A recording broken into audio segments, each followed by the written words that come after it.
రాష్ట్ర పర్యాటక రంగం అభివృద్ధికి ప్రత్యేక ప్రణాళిక రూపొందించుకుందని విస్తృత ప్రచారం కల్పించి పర్యాటకులను ఆకర్షించేలా మరింత అభివృద్ధి పదంలో తీసుకెళ్లాలని రాష్ట్ర పర్యాటక సాంస్కృతిక సినిమాటోగ్రఫీ మంత్రి కందుల దుర్గేష్ అధికారులను సూచించారు. వెల్గపూడి సెక్రటరియట్ 2వ బ్లాక్లోని తన పేషీలో పర్యాటక శాఖ అధికారులతో మంత్రి కందుల దుర్గేష్ సమీక్షా సమావేశం నిర్వహించారు.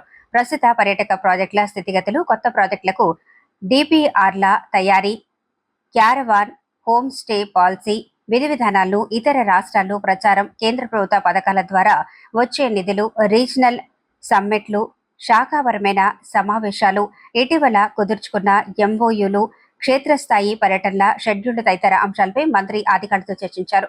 రాష్ట్ర పర్యాటక రంగానికి విస్తృత ప్రచారం కల్పించాల్సిన అవసరాన్ని అధికారులకు వివరించారు. టూరిజం శాఖ special chief secretary Ajay Jain, MD Amrapali, deputy CEO A Srinivasulu, ED Seshagirirao, investment nodal officer V Satyaprabha, chief marketing officer Padmarani తదితరులు పాల్గొన్నారు.